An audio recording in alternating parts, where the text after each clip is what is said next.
Bonsoir à tous. À la une de ce journal, c'est la consternation après une autopsie effectuée sur le corps d'une commerçante installée il y a un mois devant son comptoir à Niala, dans le 3e arrondissement de Douala.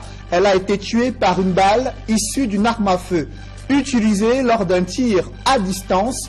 Sa famille est choquée par les révélations du médecin légiste. Cependant, elle conteste les conclusions de l'autopsie sur une mort accidentelle. Elle a décidé de porter plainte contre inconnu pour meurtre. Au-delà de l'enquête de la police judiciaire du littoral, comment le quartier Niala, lieu du drame, est devenu le foyer des balles perdues au point d'ôter la vie à un individu, c'est le dossier du 20h. C'est la principale source d'inquiétude du gouvernement. La dégradation des routes mal réhabilitées attise la colère des populations à travers le triangle national. Mise en cause, les entreprises des bâtiments et travaux publics déplorent l'indisponibilité des fonds publics et des tracasseries administratives. Vous écouterez la réaction du ministre des Travaux publics qui annonce des réformes pour accélérer la réalisation des différents chantiers routiers au Cameroun. Et en Côte d'Ivoire, le torchon brûle entre les partisans d'Alassane Ouattara et Guillaume Soro. Le président de la République de Côte d'Ivoire est accusé de vouloir déstabiliser Guillaume Soro à travers l'arrestation et l'interpellation de son directeur de protocole à l'Assemblée nationale. Pourtant, d'autres estiment que le gouvernement ivoirien est dans son droit au regard des tentatives de déstabilisation de la nation. Analyse et décryptage à suivre dans la page internationale du 20h.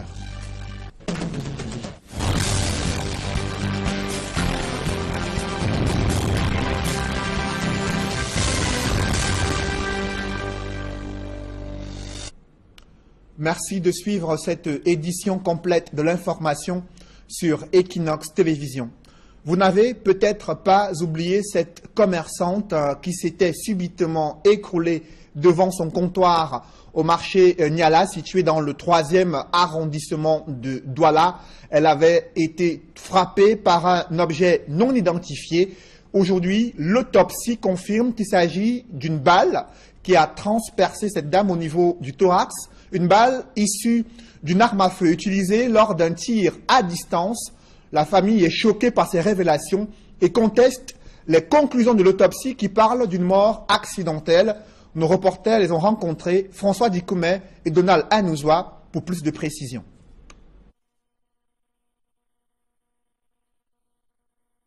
La disparition suspecte de Yonke Odile en date du 14 septembre 2017 au marché de Niala dans le 3e arrondissement de la ville de Douala avait aiguisé la curiosité de l'opinion nationale et internationale qui voulait avoir plus de lumière sur les circonstances de cette mort attribuée à un projectile venu du ciel. L'enquête ouverte et diligentée par la division régionale de la police judiciaire du littoral va recommander l'autopsie du corps de la défunte. Les conclusions du médecin légiste sont claires.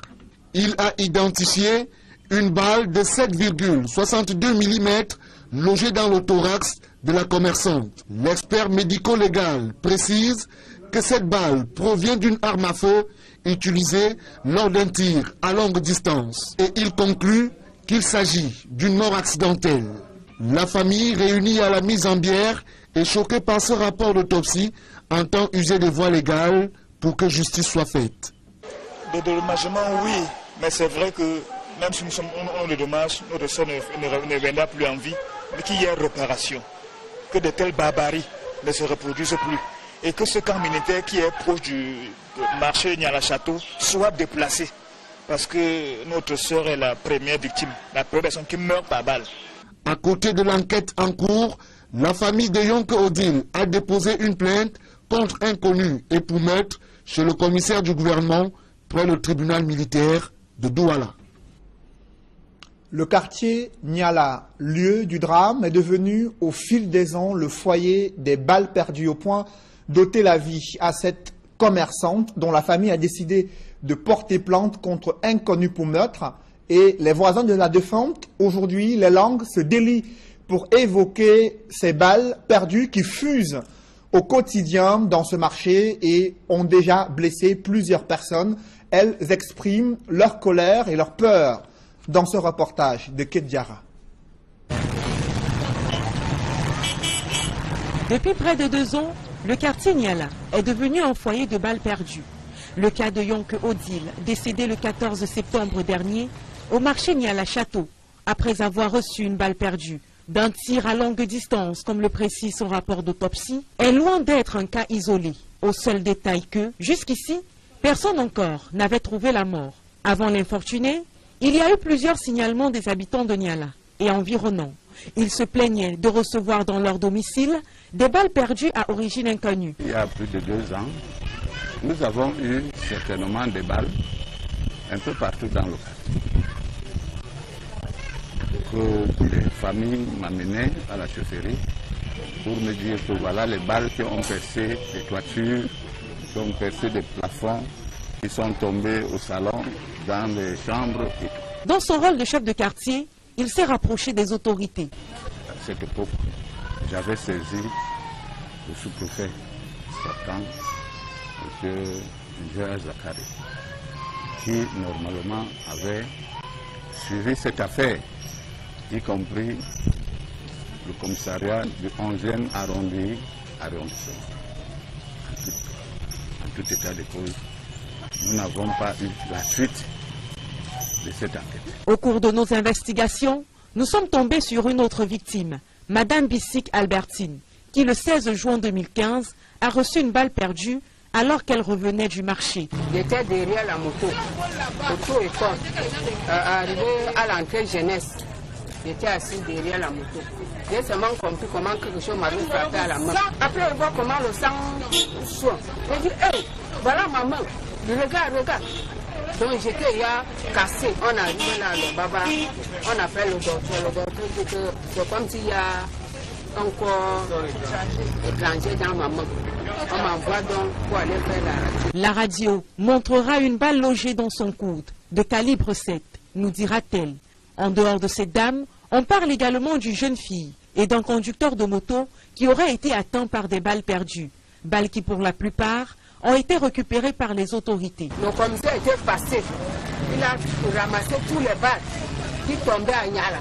Tous les balles qui étaient passées à Niala, il a ramassé tous ces balles-là. Ils sont partis avec, il était avec une femme. Ils sont partis avec. Il nous a fait comprendre qu'ils vont nous appeler. Jusqu'à nos jours, ils ne nous ont jamais appelés. À la question de savoir l'origine de ces balles, un doigt accusateur est pointé sur le génie militaire, dont le camp est situé à quelques encablures du quartier Niala. Pour les riverains, des mesures strictes doivent être prises afin de les tenir à l'écart de ce genre d'événements malheureux. Étant donné que le camp génie est déjà au centre-ville, ce n'est pas comme des années passées, c'est déjà au centre-ville. Le colonel du génie devrait autoriser aux militaires de faire des entraînements avec des balles en caoutchouc et non pas des balles réelles, parce que ça cause trop de dégâts. Si possible, même déplacer le camp d'entraînement du génie hors de Niala. Un argumentaire tout de suite botté en touche par de nombreux observateurs qui attestent de la présence dans la zone de plusieurs champs de tir. Au-delà de l'aménagement de la pénétrante ouest de Douala, Bonabéry dispose des voies d'accès les plus impraticables dans ces quartiers. Tenez par exemple, à Mabanda, le mauvais état des routes suscite le grincement des dents chez des populations. Les multiples annonces de la construction de cette route sont loin d'être concrétisées jusqu'ici. C'est le constat que font Robert Moukoubé et Flavien Dongo dans ce reportage. Le quartier Mabanda n'a pas de route secondaire en bon état. Les habitants vivent le calvaire depuis le début de la saison pluvieuse. Les routes de quartier, rien n'est aménagé. C'est de là, les voitures ne passent plus. Les motos font les déviations. On a invité même le maire, ça ne va pas. La moto se noie que tous les jours. Les camions n'arrivent même plus à passer. Depuis la saison pluvieuse de cette année, donc depuis mai, il n'y a même pas moyen. La bretelle qui part du lieu dit Carrefour à Ladi pour Saint-Richard, distant d'environ 1 km, est désormais parsemé de petits lacs. Regardez mes pieds, l'eau a marqué tous mes pieds, on n'a même plus où marcher. Tous les routes dans Mabanda, je suis à Ladi, Communal, Saint-Richard, tous les routes, on n'a même plus de route. Les élèves et les parents qui bravent ces difficultés soulignent que le malheur qu'ils subissent est la conséquence des promesses électoralistes non tenues. Les hommes politiques, ce sont eux qui nous trompent tous les jours. Il y a l'école communale ici, c'est une école qui est parapublique. il y a les enfants qui fréquentent là-bas. Est-ce qu'eux, ils pensent, ces enfants-là qui vont là-bas, ils disent qu'ils marchent comment? C'est là le problème. Le problème n'est pas là. Vous parlez de la révolte, c'est pas de la révolte. Nous réclamons que les enfants les mamans qui vont au marché, là où ils marchent. On a laissé la route pour marcher sur le terrain de quelqu'un, créer les rues partout. Nous voulons que ça change un peu. Les petits commerces qui jonchent cette bretelle tournent au ralenti. Les véhicules qui s'aventurent sur le tronçon trouvent le malheur à l'image de ces camions stationnés et surtout en panne. C'est le camion là-bas qui n'arrive pas à traverser. J'ai demandé ceux qui ont donc des petites voitures ici, les motos, ils vont où on doit passer comment. Regardez comment la route est sec. Quelle route doit aller sec comme ça? Ce n'est pas seulement ici. Continuez, vous allez voir. Devant, c'est encore plus grave. Le coût du transport par moto, qui reste jusqu'ici le seul moyen de locomotion, a été revu à la hausse. Au quartier même, quand nous sortons, tu demandes à la moto qui te transporte d'ici pour le cimetière à 200 francs. Il te demande 300 ou 350. À cause de l'état de la route n'est pas bien. En bref, à présent, l'arrondissement de Tombelle qui est freiné également à cause de ce sempiternel problème d'infrastructures routières. Les prestataires de services à qui ont été confiés certains projets sont portés disparus depuis plusieurs années. La localité croupit dans le sous-développement. Les routes sont impraticables. L'électrification est absente dans plusieurs quartiers. L'adduction en eau potable, la construction des salles de classe dans certaines écoles, l'entretien du réseau routier sont quelques chantiers qui ont pourtant été inscrits à l'ordre du jour parmi les projets de la municipalité et rien n'a véritablement évolué. Situation dénoncée par les conseillers municipaux lors d'une session ordinaire du conseil municipal. Et vous comprenez bel et bien que la dégradation des routes attise de plus en plus la colère des populations à travers le triangle national. Mise en cause, ces entreprises de bâtiments et travaux publics déplorent l'indisponibilité des fonds publics et des tracasseries administratives et techniques qui les empêchent de pouvoir mener à bien l'exécution des différents chantiers routiers. Le ministre des Travaux publics, inquiet de cette situation, a promis d'engager des réformes pour mettre à la disposition des entreprises les fonds à temps en vue de réaliser les différents projets routiers. Des précisions avec Emmanuel Diop et Guy Zogo. C'est la grande revue, celle de l'ensemble des chantiers routiers en cours au Cameroun, que le ministre des Travaux publics vient d'effectuer avec les entreprises chargées de leur réalisation. L'objet de la réunion, c'est justement d'identifier quels sont les problèmes que nous avons rencontrés en 2017, à l'effet de démarrer 2018 avec le maximum de possibilités d'atteindre des résultats. Pour faire ce vaste tour d'horizon, le patron des travaux publics s'est entouré d'une vingtaine d'entreprises et des missions de contrôle de chaque chantier pour un bilan jugé satisfaisant. Le bilan est satisfaisant. Les entreprises routières se sont effectivement mobilisées, ont travaillé, en dépit, il faut le reconnaître, des conditions climatiques qui ne sont pas toujours favorables. Il pleut davantage et les averses sont de plus nombreuses. Ce satisfait n'empêche pas de relever des problèmes. Par exemple, sur certains tronçons, comme la route nationale numéro 1, qui va de Yaoundé à Koussiri, des retards sont enregistrés du fait, entre autres, des imprévus et du paiement tardif des décomptes, ce que promet de corriger le ministre des Travaux publics. Les paiements laborieux de nos décomptes vont connaître quelques solutions avec le concours de nos partenaires financiers internationaux, mais aussi avec le concours de notre organisation plus méthodique, notre rigueur dans la gestion de ces décomptes. Pour l'avenir, l'année 2018 est présentée comme celle de l'optimisation du travail sur ces différents chantiers. Je vois des perspectives très satisfaisantes pour 2018. Dans le cadre de cette réunion d'évaluation, nous identifions les difficultés et nous allons nous organiser à les surmonter pour que 2018 démarre sur des bases saines. Au total, pour cette revue des chantiers routiers au Cameroun, ce sont les routes nationales numéro 1, 2, 3, 4, 5, 6 et 11 qui sont concernés, auxquels s'ajoutent. Comment la communauté chrétienne catholique vit-elle au lendemain de l'explosion de 2 bombes artisanales dans la chambre du curé de la paroisse Sacré-Cœur de Jésus située à Sa. La reconstruction de sa chambre et des différentes pièces qui ont été touchées est bien difficile en raison de l'insuffisance des moyens financiers. Les appels à l'aide se multiplient pour rénover cette paroisse où les infrastructures tombent en décrépitude. Reportage, Élisée Bogba et Marcelin Gansop. Créé dans les années 50 par le père Antoine Lendelman, de nationalité hollandaise, c'est la première fois que la paroisse Sacré-Cœur de Jésus de Sa est autant sinistrée, au point où le curé n'a plus où dormir. Les travaux de réfection de sa chambre sont en cours, mais nécessitent des moyens que la paroisse n'a pas, d'où l'appel au secours lancé par le vicaire. J'invite les uns et les autres qui nous écoutent ou qui nous regardent, parce que là où vous voyez, vous pouvez voir, nous sommes en train de nous battre à faire quelques petites réflexions là, pour refaire peut-être le plafond et hors de la peinture et tout. Il n'y a même pas de moyen de le faire.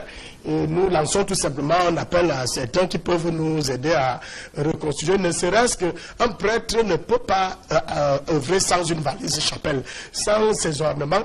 Il n'a plus rien, le curé. Et voilà l'état où se trouve sa chambre. Même un matelas pour dormir, tout s'est brûlé, il n'a plus presque rien. Si certaines âmes généreuses peuvent nous écouter et nous faire un petit geste qui peut nous amener à réfectionner cette chambre, à redonner au curé son matériel de travail, tout simplement. Mais la réfection et l'équipement de la chambre du curé ne sont pas les seuls défis que doit relever la paroisse Sacré-Cœur de Jésus de Sa.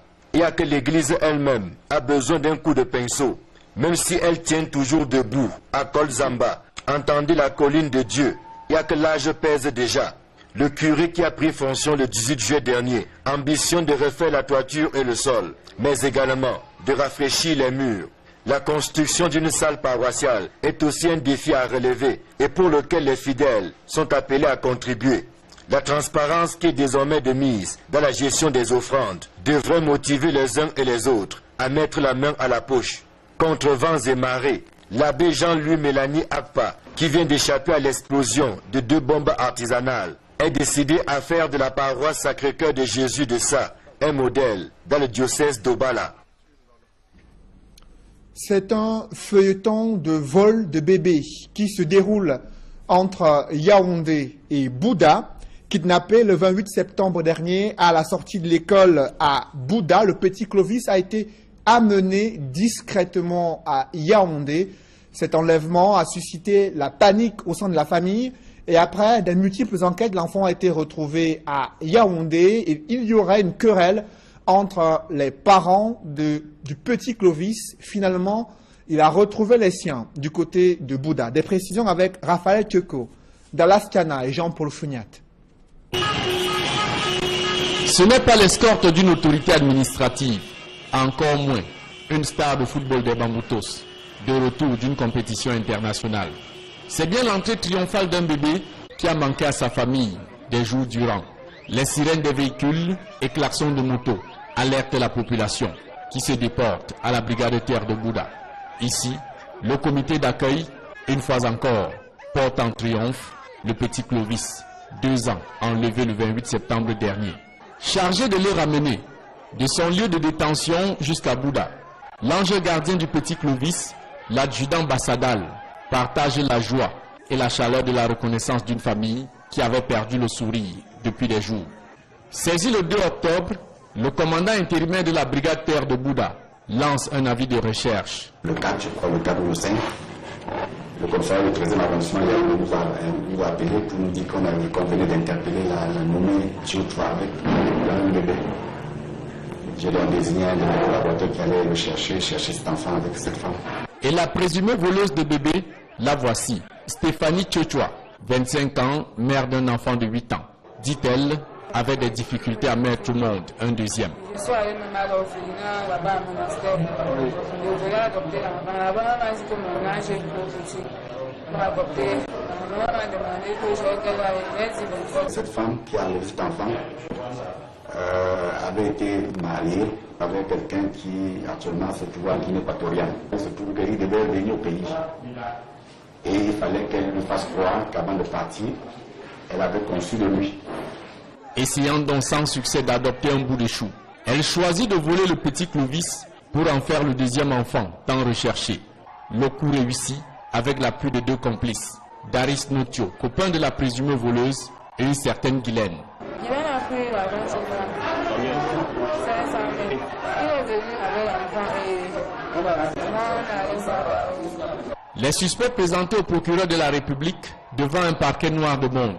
L'autorité appelle à plus de collaboration pour dénicher d'autres auteurs de forfaits similaires dans la ville de Bouda. Nous sommes convaincus qu'ils ne sont pas seulement 2. Il y a beaucoup de disparitions d'enfants ici. Il y a beaucoup de crimes dans les quartiers. Ils ne sont pas seulement 2. Et nous comptons encore également sur vous pour que vous nous aidiez à infiltrer cette piste-là pour retrouver les autres. Dans la foulée euphorique de l'enfant retrouvé, cette dame, le cœur meurtri, recherche toujours son bébé, kidnappé depuis le 25 mai à l'âge de 3 mois. Nous sommes partis devant les autorités. À la brigade, on est allé devant le commissariat, arrivé là-bas, les policiers nous ont chassés. La tâche s'annonce donc immense pour la police et la gendarmerie. Retrouver ce énième bébé volé et tout mettre en œuvre pour démanteler ce réseau de kidnapping qui sème chagrin et douleur dans les cœurs des familles. Vous l'avez suivi, cette affaire de vol de bébé où la présumée suspecte a été arrêtée, mais ce type de drame continue de défrayer la chronique à Bamboutos. Dans le département de Bamboutos, région de l'Ouest, l'autorité administrative à Douala 1er autorise un meeting politique du SDF prévu le 21 octobre prochain dans le 1er arrondissement de Douala. C'est à la suite de la déclaration de manifestation publique avec occupation temporaire de la voie publique, le SDF qui compte effectuer un meeting suivi d'une marche pour exprimer sa solidarité de sa formation politique aux populations des régions du Nord-Ouest et Sud-Ouest. L'autorisation lui a été accordée à la suite d'un récépissé signé du sous-préfet de l'arrondissement de Douala 1er. Concernant cette crise anglophone, les ambassadeurs français et allemands au Cameroun se sont exprimés à ce sujet, interpellant le gouvernement à prêter une oreille attentive, non seulement aux revendications des populations anglophones, mais également à celles des autres populations à travers le triangle national, des revendications similaires qui visent à un mieux-être et un développement socio-économique inclusif au Cameroun. Reportage Sylvestre Hippolyte Zangao. Dans l'histoire de l'occupation du territoire camerounais, la France, arrivée dans le pays bien après l'Allemagne, appréhende aujourd'hui, de la même manière que Berlin, la crise dite anglophone qui secoue le Cameroun depuis 1 an.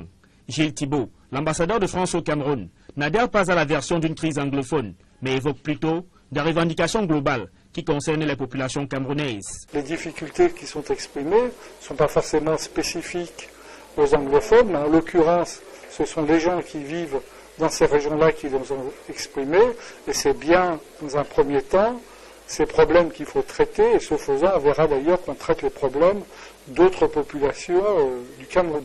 Sur la même question, Hans-Dieter Stell, l'ambassadeur d'Allemagne au Cameroun, soutient que anglophones et francophones aspirent tous à l'amélioration de leurs conditions de vie. Des préoccupations que le gouvernement camerounais doit absolument prendre en compte. Je pense que ce n'est pas une crise anglophone, c'est plutôt une crise, si vous voulez garder le mot crise, mais une crise franco-anglophone. Parce que ce n'est pas seulement les anglophones. Pour combiner ces deux parties, ça c'est, disons aussi, le but principal du gouvernement. Il faut travailler chaque jour pour l'unité sur les deux côtés. On connaît le problème, il faut simplement le résoudre. Et si c'est spécifiquement dans les régions anglophones que la force des revendications est avérée depuis 1 an, les ambassadeurs de la France et de l'Allemagne au Cameroun suggèrent au gouvernement d'entreprendre un dialogue ouvert et véritable. Il faut qu'il y ait des rencontres, des échanges, qu'on entende effectivement ce que disent les différentes catégories de populations qui vivent dans ces régions pour apporter des réponses pertinentes, comme ça a pu déjà être fait, je crois, vis-à-vis des revendications des enseignants ou des avocats. Mais on a vu que la crise ayant duré, elle a permis l'expression d'un certain mal-être qui concerne d'autres couches de population.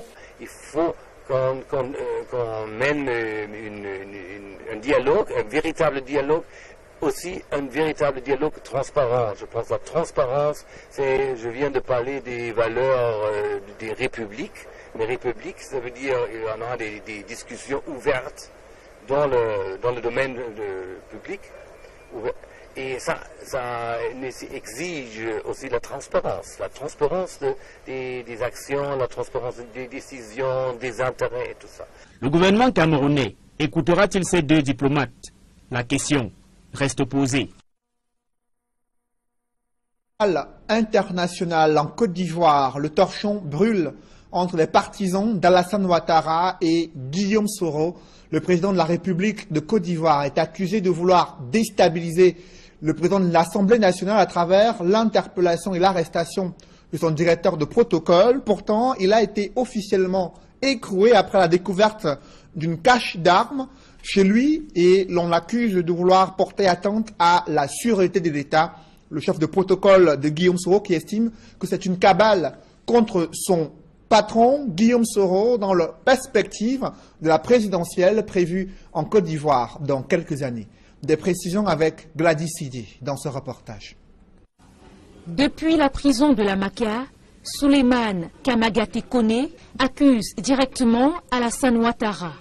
Aujourd'hui, à cause de mon patron Guillaume Soro, je suis en prison. Parce que ce n'est pas moi qu'on vise, c'est mon patron qu'on cherche.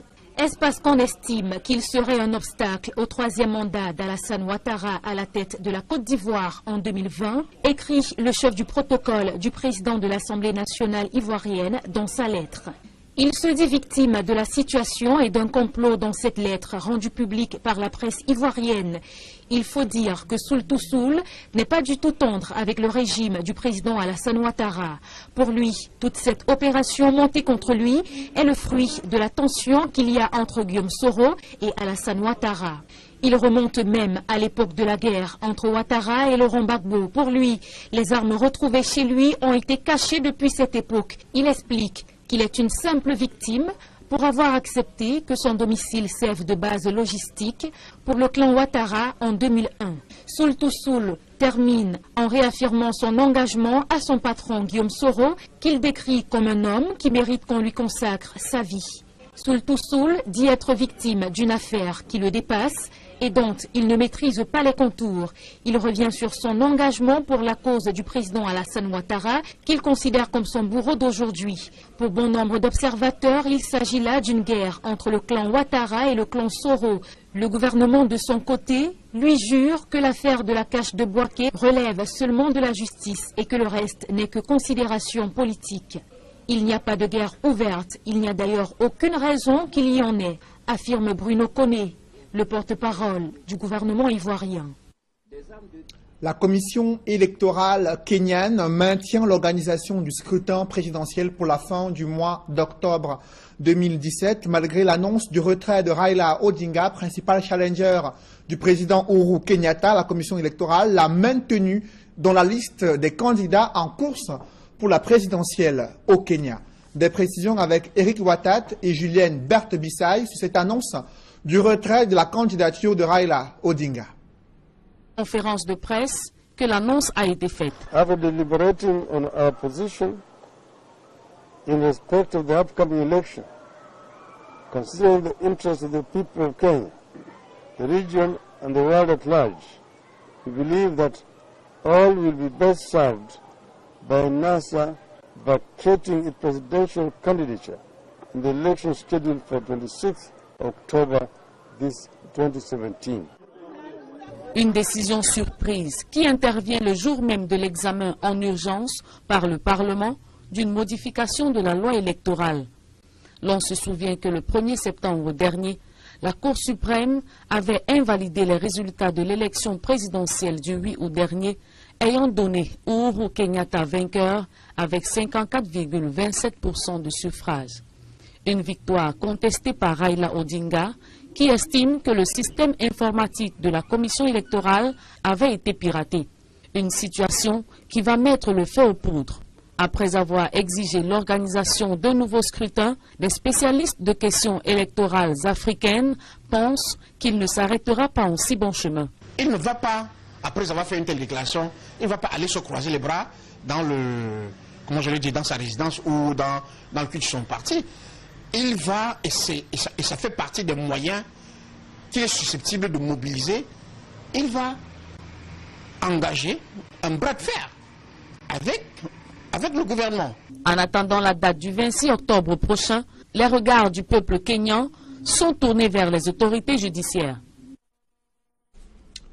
Précisons qu'une réunion de haut niveau sur la sécurité dans les régions anglophones s'est tenue à Buea sur instruction du président de la République. Le ministre de la Défense a tenu cette réunion et autour de lui, les gouverneurs des deux régions du nord-ouest et sud-ouest et les hauts responsables de la sécurité dans ces différentes régions du Cameroun. Réunion présidée par le ministre Joseph Betty Assaman en charge de la défense sur instruction du président de la République.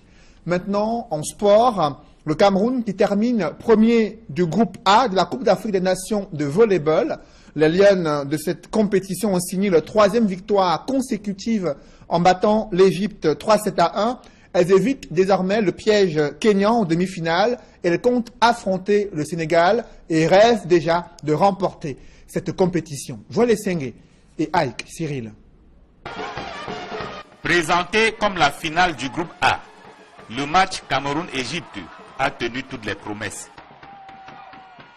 Un public des grands jours, une ambiance surchauffée et un spectacle alléchant. L'Égypte donne le ton en remportant le premier set, 25 contre 20. Au deuxième set, le Cameroun tente de revenir. L'Égypte résiste. Les deux équipes se tiennent. Et il va falloir aller au-delà des 25 points pour que le Cameroun s'impose 30 contre 28. Dès cet instant, l'Égypte accuse le coup physiquement et mentalement. Les 3e et 4e sets sont plus faciles pour les Lions, qui remportent finalement la partie, 3-7 contre 1. Les ressources mentales un petit peu des joueuses, parce qu'on était en difficulté, on était très bousculés au premier set. Elles ont su revenir, alors qu'on a commis des fautes, des erreurs. On s'est fait rattraper au score et même mener, les autres ont eu des balles de tête. On a su revenir, je pense que le public nous a aidé aussi à revenir. Premier du groupe A, le Cameroun croise le Sénégal aux demi-finales. Un adversaire. Parlons à présent de la Coupe d'Afrique des Nations de football, édition 2019 prévue au Cameroun. La menace du retrait de cette organisation de la compétition, la CAN 2019, s'éloigne progressivement. Le président de la CAF a revu sa position et désormais annonce de nouvelles dispositions qui confortent plutôt le Cameroun dans le cadre de l'organisation de cette compétition, la CAN 2019, prévue dans moins de 2 ans à présent au Cameroun. Des précisions avec Emos Fwanga et Hervé Kemier. CAN Cameroun 2019, l'horizon se dégage. La première réunion de la commission permanente d'organisation de la CAN à la CAF, qui s'est réunie mercredi, vient mettre un terme aux doutes qui gagnaient la partie camerounaise depuis la brouille entre la CAF et la FECAFOOT. Ahmad, le président de la CAF, a saisi cette opportunité pour réaffirmer qu'à aucun moment il n'a été envisagé de revenir sur les décisions déjà prises en conformité avec les dispositions statutaires et qui ont conduit à la désignation du Cameroun, de la Côte d'Ivoire et de la Guinée comme pays hôte des 3 éditions à venir, 2019, 2021 et 2023. Notre rôle est d'accompagner au mieux le Cameroun qui organise la CAN en 2019. Dans un nouveau format à remplir convenablement, le cahier de charges qui n'est pas un document figé et que vous avez la possibilité d'améliorer maintenant que vous avez pris vos fonctions, a déclaré le président de la commission d'organisation de la CAN de la CAF. La commission a convenu de la mise sur pied d'un bureau ad hoc chargé, entre autres, de définir un chronogramme d'activité. Le président de la CAF a par ailleurs inscrit que soit invité à chaque réunion de la commission, en qualité d'observateur, le président du comité local d'organisation de la CAN Cameroun 2019. Aussi, un membre de ce comité local de son choix. Le bureau ad hoc est composé de Amadou Melvin Pidnik, président de la commission, Danny Jordan, vice-président, Madji Shams Eldin, Augustin Senghor, Hamed Mirahet, Edouard Gaïsouna, rapporteur. Ce bureau ad hoc sera le destinataire du rapport d'inspection qui sera par la suite analysé par l'ensemble de la commission. Une période sera communiquée aux autorités camerounaises pour la première visite d'inspection. Un public reportage dans ce journal, QNet Entreprise, numéro 1 au Cameroun, en matière de marketing de réseautage, a organisé une formation à grande échelle pour ses membres en vue de leur inculquer les nouvelles techniques d'approche et de vente commerciale.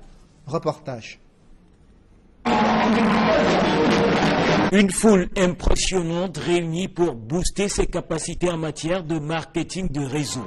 Les représentants indépendants de l'entreprise QNet, numéro 1 en la matière, ont réservé un accueil des plus chaleureux au grand leader Amara Fofana, venu de la Côte d'Ivoire et présenté comme le précurseur de QNet en Afrique. Aujourd'hui, nous avons reçu ici au Cameroun, c'est la première fois, une visite officielle de EVP Amara Fofana, qui est venu pour booster l'équipe du Cameroun, qui est venu pour apporter un plus pour qu'aujourd'hui la jeunesse camerounaise, qui est déjà en train de faire son avancée dans cette activité, puisse monter d'un cran. Et pour que nous puissions atteindre les résultats qu'on a aujourd'hui en Afrique de l'Ouest, notamment au Burkina Faso, au Niger, en Côte d'Ivoire, au Bénin, au Togo, etc.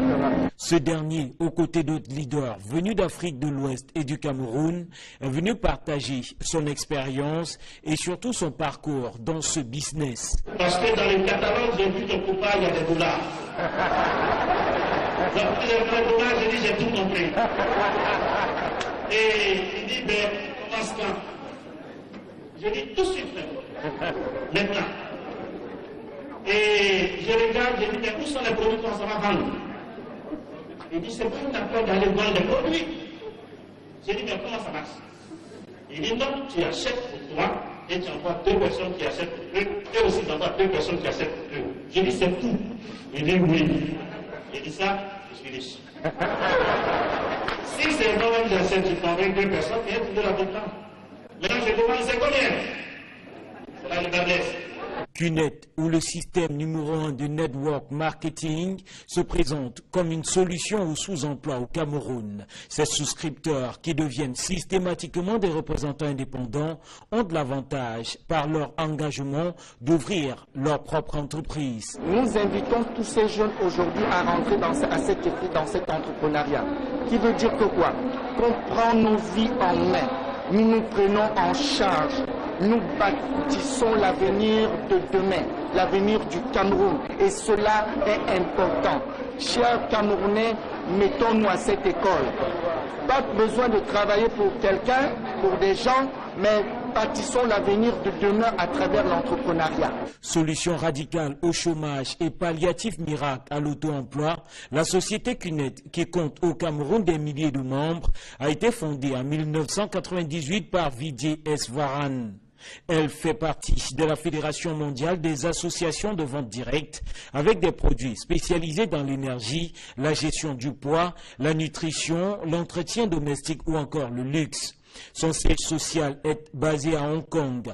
Au Cameroun, la société dispose de plusieurs bureaux disséminés à travers plusieurs villes. La venue de la ville Amara Fofana au Cameroun et la formation par le dispensé est perçue par les nombreux marketeurs de QNet Cameroun comme un catalyseur qui boostera à coup sûr les ventes et par conséquent fera grandir le réseau QNet dans notre pays.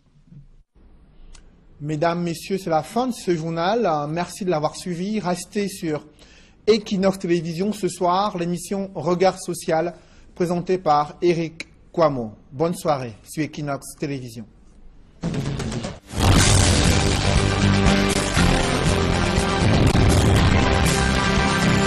Perdu le sourire depuis des jours. Saisi le 2 octobre, le commandant intérimaire de la brigade terre de Bouddha lance un avis de recherche. Le 4, je crois, le 4 ou le 5, le commissaire du 13e arrondissement nous a appelé pour nous dire qu'on venait d'interpeller la nommée Tiotra avec un bébé. J'ai donc désigné un de mes collaborateurs qui allait le chercher cet enfant avec cette femme. Et la présumée voleuse de bébé, la voici, Stéphanie Tiotra, 25 ans, mère d'un enfant de 8 ans. Dit-elle, avait des difficultés à mettre au monde un deuxième. Je suis allé même à l'orphelinat, là-bas à monastère. Je l'ai adopté l'enfant. Là-bas, on m'a dit que mon âge est trop petit. On m'a adopté. On m'a demandé que je vais Cette femme qui a élevé cet enfant avait été mariée avec quelqu'un qui actuellement se trouve en Guinée équatoriale. Il se trouve qu'il devait venir au pays. Et il fallait qu'elle lui fasse croire qu'avant de partir, elle avait conçu de lui. Essayant donc sans succès d'adopter un bout de chou, elle choisit de voler le petit Clovis pour en faire le deuxième enfant, tant recherché. Le coup réussit avec l'appui de 2 complices, Daris Notio, copain de la présumée voleuse, et une certaine Guylaine. Guylaine a pris la 25 000. Il est venu avec l'enfant et moi on a laissé. Les suspects présentés au procureur de la République devant un parquet noir de monde. L'autorité appelle à plus de collaboration pour dénicher d'autres auteurs de forfaits similaires dans la ville de Bouda. Nous sommes convaincus qu'ils ne sont pas seulement 2. Il y a beaucoup de disparitions d'enfants ici. Il y a beaucoup de crimes dans les quartiers. Ils ne sont pas seulement 2. Et nous comptons encore également sur vous pour que vous nous aidiez à infiltrer cette piste-là pour retrouver les autres. Dans la foulée euphorique de l'enfant retrouvé, cette dame, le cœur meurtri, recherche toujours son bébé, kidnappé depuis le 25 mai à l'âge de 3 mois. Nous sommes partis devant les autorités. À la brigade, on est allé devant le commissariat, arrivé là-bas, les policiers nous ont chassés. La tâche s'annonce donc immense pour la police et la gendarmerie. Retrouver ce énième bébé volé et tout mettre en œuvre pour démanteler ce réseau de kidnapping qui sème chagrin et douleur dans les cœurs des familles. Vous l'avez suivi, cette affaire de vol de bébé où la présumée suspecte a été arrêtée, mais ce type de drame continue de défrayer la chronique à Bambutos. Dans le département de Bambutos, région de l'Ouest, l'autorité administrative à Douala 1er autorise un meeting politique du SDF prévu le 21 octobre prochain dans le 1er arrondissement de Douala. C'est à la suite de la déclaration de manifestation publique avec occupation temporaire de la voie publique, le SDF qui compte effectuer un meeting suivi d'une marche pour exprimer sa solidarité de sa formation politique aux populations des régions du Nord-Ouest et Sud-Ouest. L'autorisation lui a été accordée à la suite d'un récépissé signé du sous-préfet de l'arrondissement de Douala 1er. Concernant cette crise anglophone, les ambassadeurs français et allemands au Cameroun se sont exprimés à ce sujet, interpellant le gouvernement à prêter une oreille attentive, non seulement aux revendications des populations anglophones, mais également à celles des autres populations à travers le triangle national, des revendications similaires qui visent à un mieux-être et un développement socio-économique inclusif au Cameroun. Reportage Sylvestre Hippolyte Zangao. Dans l'histoire de l'occupation du territoire camerounais, la France, arrivée dans le pays bien après l'Allemagne, appréhende aujourd'hui, de la même manière que Berlin, la crise dite anglophone qui secoue le Cameroun depuis 1 an.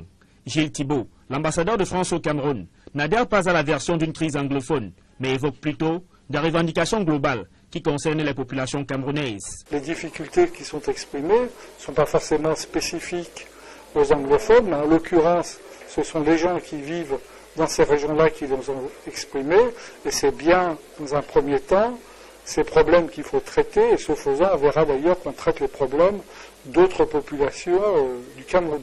Sur la même question, Hans-Dieter Stell, l'ambassadeur d'Allemagne au Cameroun, soutient que anglophones et francophones aspirent tous à l'amélioration de leurs conditions de vie.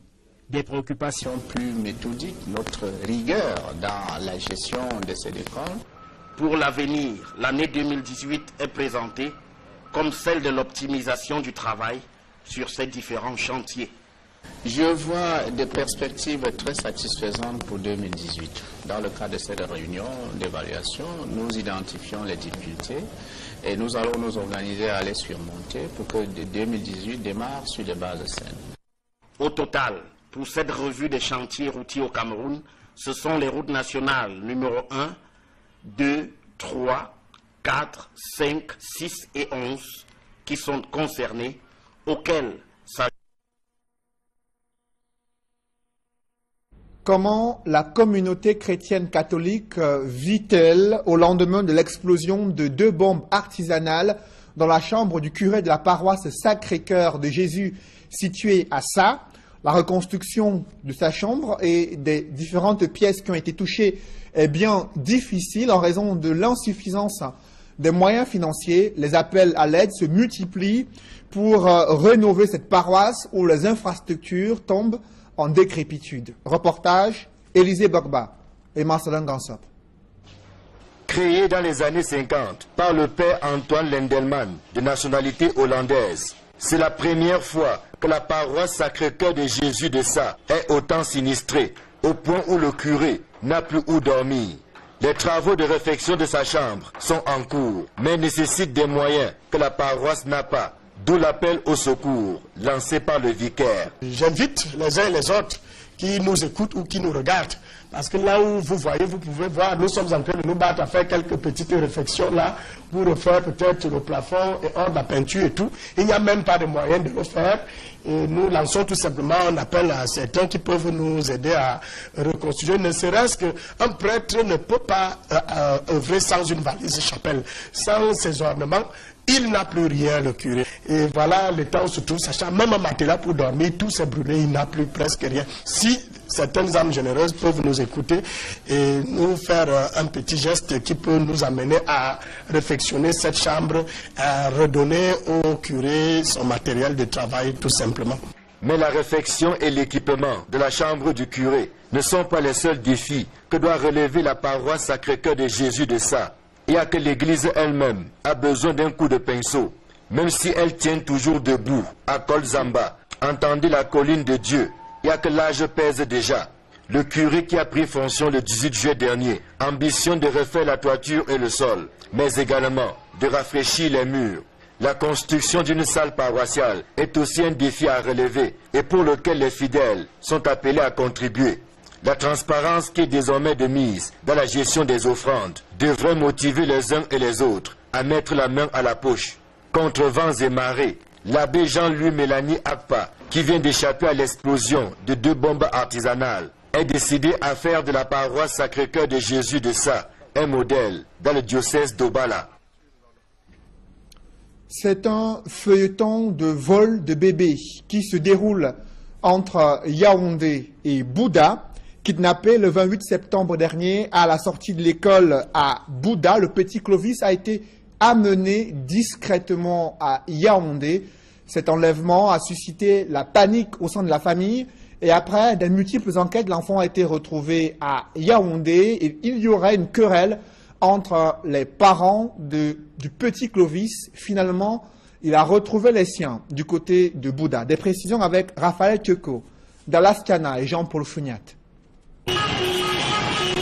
Ce n'est pas l'escorte d'une autorité administrative, encore moins une star de football des Bamboutos, de retour d'une compétition internationale. C'est bien l'entrée triomphale d'un bébé qui a manqué à sa famille des jours durant. Les sirènes des véhicules et klaxons de moto alertent la population qui se déporte à la brigade terre de Bouddha. Ici, le comité d'accueil, une fois encore, porte en triomphe le petit Clovis, 2 ans, enlevé le 28 septembre dernier. Chargé de le ramener de son lieu de détention jusqu'à Bouddha, l'ange gardien du petit Clovis, l'adjudant Bassadal, partage la joie et la chaleur de la reconnaissance d'une famille qui avait... Les camions n'arrivent même pas à passer. Depuis la saison pluvieuse de cette année, donc depuis mai, il n'y a même pas moyen. La bretelle qui part du lieu dit Carrefour à Ladi pour Saint-Richard, distant d'environ 1 km, est désormais parsemé de petits lacs. Regardez mes pieds, là il y a tous mes pieds, il n'y en a même plus où marcher. Tous les routes dans Mamanda, je suis à Ladi, Communal, Saint-Richard, tous les routes. On a même plus de route. Les élèves et les parents qui bravent cette difficulté soulignent que le malheur qu'ils subissent est la conséquence des promesses électoralistes non tenues. Les hommes politiques, ce sont eux qui nous trompent tous les jours. Il y a l'école communale ici, c'est une école qui est parapublique. Il y a les enfants qui fréquentent là-bas. Est-ce qu'eux, ils pensent, ces enfants-là qui vont là-bas, ils disent qu'ils marchent comment? C'est là le problème. Le problème n'est pas là. Vous parlez de la révolte, ce n'est pas de la révolte. Nous réclamons que les enfants qui... Les mamans qui vont marcher, regardez là où ils marchent. On a laissé la route pour marcher sur le terrain de quelqu'un, créer les routes partout. Nous voulons que ça change un peu. Les petits commerces qui jonchent cette bretelle tournent au ralenti. Des véhicules qui s'aventurent sur le tronçon trouvent le malheur à l'image de ces camions stationnés et surtout en panne. C'est le camion là-bas qui n'arrive pas à traverser. J'ai demandé ceux qui ont donc des petites voitures ici, les motos, ils vont donc passer comment. Regardez comment la route est sec. Quelle route de doigts est sec comme ça? Ce n'est pas seulement ici, continuez, vous allez voir. Devant, c'est encore plus grave. Le coût du transport par moto, qui restait jusqu'ici le seul moyen de locomotion, a été revu à la hausse. Au quartier même, quand nous sortons, tu demandes à la moto qui te transporte d'ici pour le cimetière à 200 francs. Il te demande 300 ou 350. À cause de l'état de la route n'est pas bien. En bref, à présent, l'arrondissement de Tombelle qui est freiné également à cause de ce sempiternel problème d'infrastructures routières. Les prestataires de services à qui ont été confiés certains projets sont portés disparus depuis plusieurs années. La localité croupit dans le sous-développement. Les routes sont impraticables. L'électrification est absente dans plusieurs quartiers. L'adduction en eau potable, la construction des salles de classe dans certaines écoles, l'entretien du réseau routier sont quelques chantiers qui ont pourtant été inscrits à l'ordre du jour parmi les projets de la municipalité et rien n'a véritablement évolué. Situation dénoncée par les conseillers municipaux lors d'une session ordinaire du conseil municipal. Et vous comprenez bel et bien que la dégradation des routes attise de plus en plus la colère des populations à travers le triangle national. Mise en cause, ces entreprises de bâtiments et travaux publics déplorent l'indisponibilité des fonds publics et des tracasseries administratives et techniques qui les empêchent de pouvoir mener à bien l'exécution des différents chantiers routiers. Le ministre des Travaux publics, inquiet de cette situation, a promis d'engager des réformes pour mettre à la disposition des entreprises les fonds à temps en vue de réaliser les différents projets routiers. Des précisions avec Emmanuel Diop et Guy Zogo. C'est la grande revue, celle de l'ensemble des chantiers routiers en cours au Cameroun, que le ministre des Travaux publics vient d'effectuer avec les entreprises chargées de leur réalisation. L'objet de la réunion, c'est justement d'identifier quels sont les problèmes que nous avons rencontrés en 2017, à l'effet de démarrer 2018 avec le maximum de possibilités d'atteindre des résultats. Pour faire ce vaste tour d'horizon, le patron des travaux publics s'est entouré d'une vingtaine d'entreprises et des missions de contrôle de chaque chantier pour un bilan jugé satisfaisant. Le bilan est satisfaisant. Les entreprises routières se sont effectivement mobilisées, ont travaillé, en dépit, il faut le reconnaître, des conditions climatiques qui ne sont pas toujours favorables. Il pleut davantage et les averses sont de plus nombreuses. Ce satisfait n'empêche pas de relever des problèmes.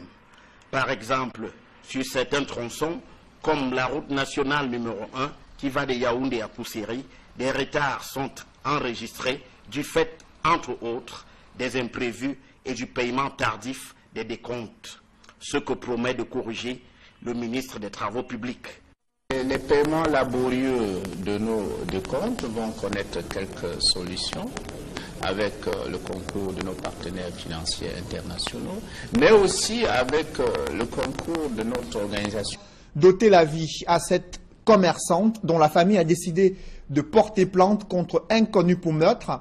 Et les voisins de la défunte, aujourd'hui, les langues se délient pour évoquer ces balles perdues qui fusent au quotidien dans ce marché et ont déjà blessé plusieurs personnes.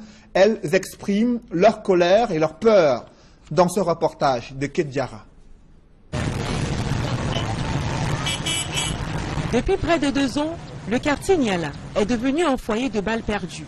Le cas de Yonke Odile, décédé le 14 septembre dernier, au marché Niala Château, après avoir reçu une balle perdue d'un tir à longue distance, comme le précise son rapport d'autopsie, est loin d'être un cas isolé, au seul détail que, jusqu'ici, personne encore n'avait trouvé la mort. Avant l'infortuné, il y a eu plusieurs signalements des habitants de Niala et environnants.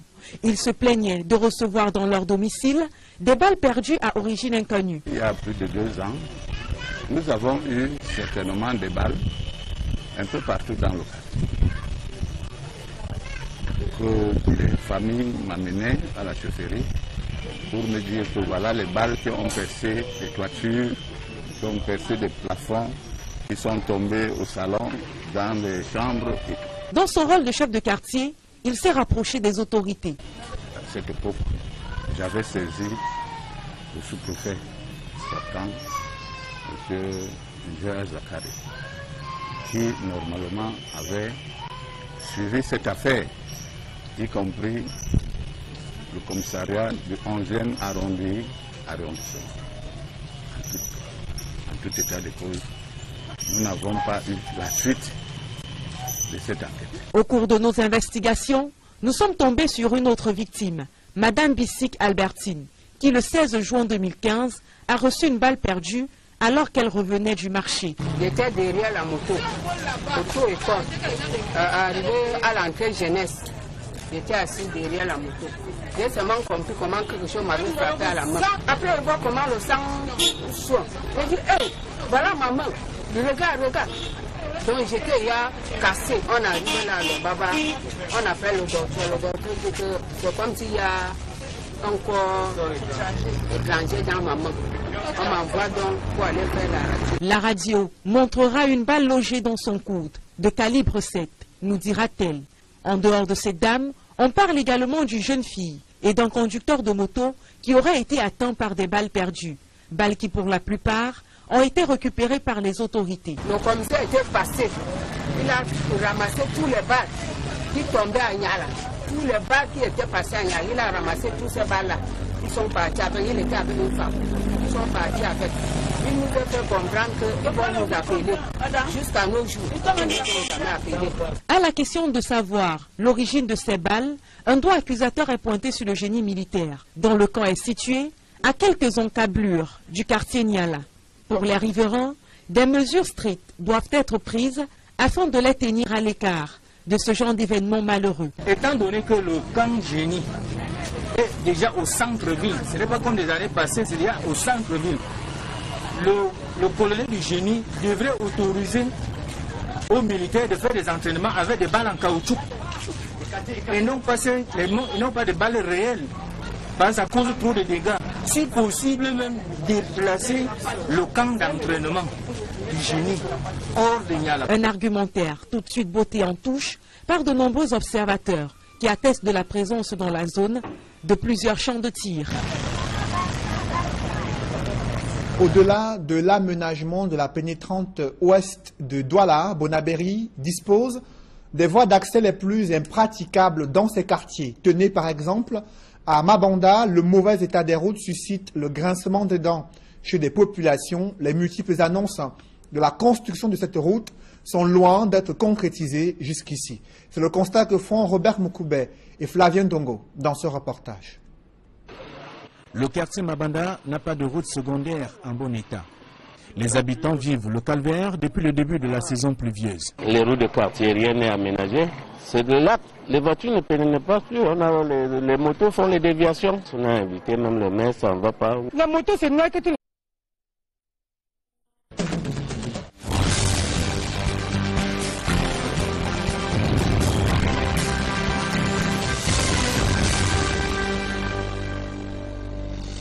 Bonsoir à tous. À la une de ce journal, c'est la consternation après une autopsie effectuée sur le corps d'une commerçante installée il y a un mois devant son comptoir à Niala, dans le 3e arrondissement de Douala.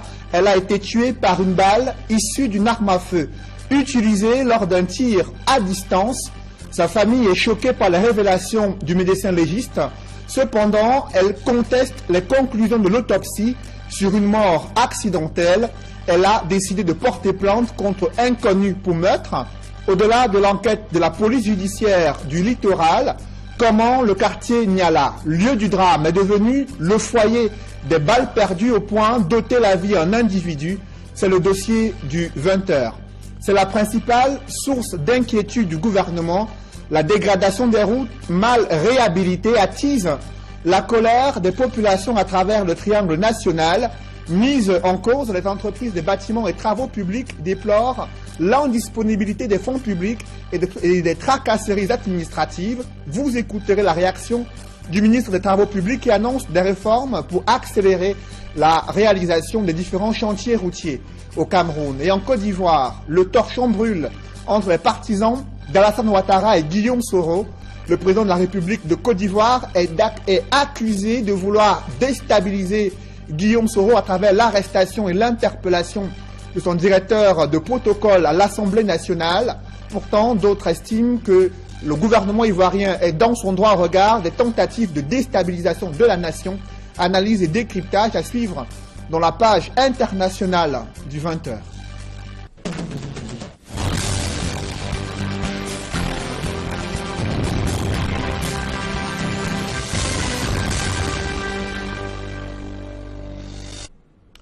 Merci de suivre cette édition complète de l'information sur Equinox Télévision.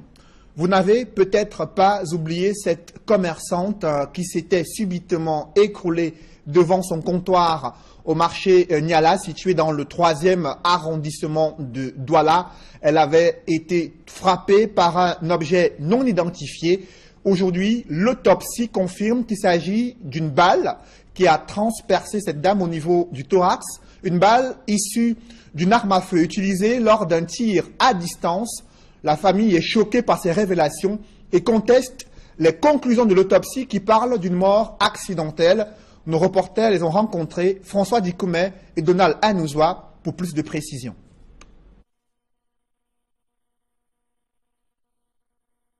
La disparition suspecte de Yonke Odile en date du 14 septembre 2017 au marché de Niala dans le 3e arrondissement de la ville de Douala avait aiguisé la curiosité de l'opinion nationale et internationale qui voulait avoir plus de lumière sur les circonstances de cette mort attribuée à un projectile venu du ciel. L'enquête ouverte et diligentée par la division régionale de la police judiciaire du littoral va recommander l'autopsie du corps de la défunte. Les conclusions du médecin légiste sont claires. Il a identifié une balle de 7,62 mm logée dans le thorax de la commerçante. L'expert médico-légal précise que cette balle provient d'une arme à feu utilisée lors d'un tir à longue distance. Et il conclut qu'il s'agit d'une mort accidentelle. La famille, réunie à la mise en bière, est choquée par ce rapport d'autopsie, entend user des voies légales pour que justice soit faite. Le dédommagement, oui, mais c'est vrai que même si nous sommes on le dommage, notre soeur ne reviendra plus en vie, mais qu'il y ait réparation, que de telles barbaries ne se reproduisent plus, et que ce camp militaire qui est proche du marché Niala Château soit déplacé, parce que notre soeur est la première victime, la première personne qui meurt par balle. À côté de l'enquête en cours, la famille de Yonke Odile a déposé une plainte contre inconnu et pour meurtre chez le commissaire du gouvernement près le tribunal militaire de Douala. Le quartier Niala, lieu du drame, est devenu au fil des ans le foyer des balles perdues au point